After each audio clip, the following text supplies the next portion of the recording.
I'm constantly amazed when I go out socially or to parties to see people, what I now see as just poison, willingly ingesting poison. I'm like, how?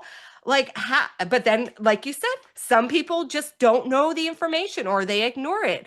So I'm like you, I'm a lifelong student of just always being very curious about what could possibly make our lives better, like, for Mm. ourselves, for our planets, for the animals.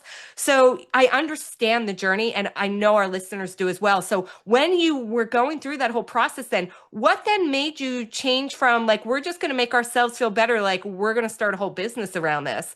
Because you've been very successful. And again, like I mentioned, you have two very successful businesses, the Yeah. retreat and the Funky Coffee. So how did you start tying into the fact that we can make a living from being well and happy?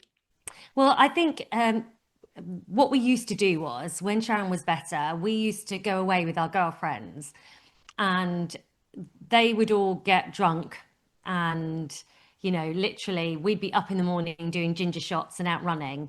And we would talk about all the stuff that we did. I mean, obviously we didn't ram it down their throats because no one wants someone that's, a bit, Evangelical with yeah, it, yeah. exactly.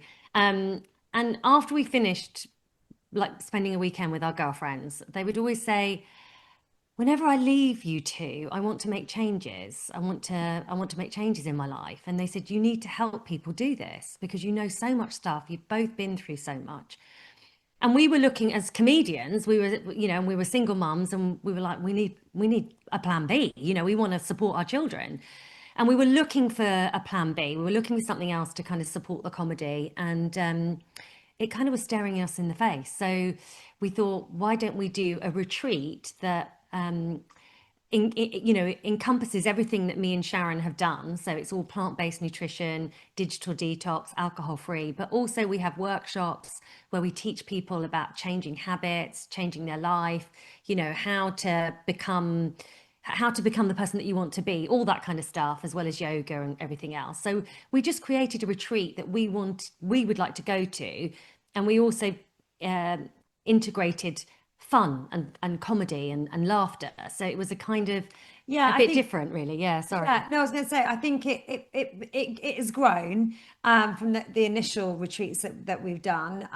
Was what we did workshops, we shared what we'd learned, but I suppose as the years has gone on, and we've got our own podcast now where we've interviewed like amazing authors and leading thought leaders in the wellness world.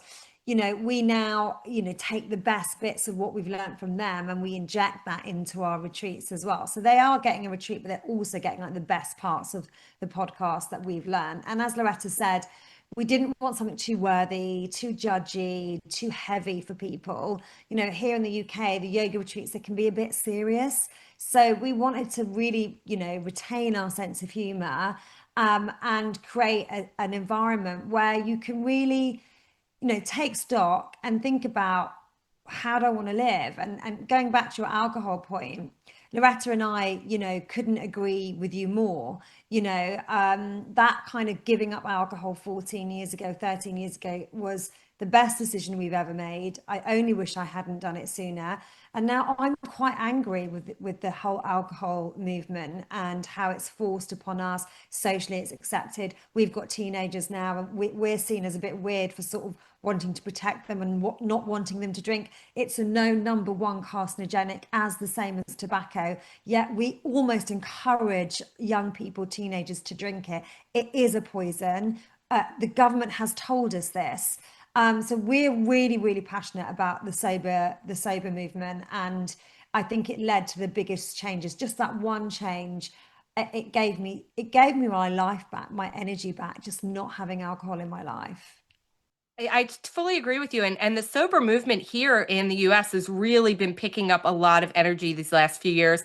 I'm in Los Angeles. We have entire AKA liquor stores that are all non-alcoholic, which is amazing to Wow. me. I love, yeah, Yeah. it's the whole store is just based around having a beverage that you could have in a social situation that's entirely alcohol free. And people are really, gravitating towards it. In fact, I believe there's even one bar here that is entirely alcohol free. It's like, that's great because you're right. It is a poison. It doesn't make you feel better. People are like, it relaxes you. It's like, no, it numbs you.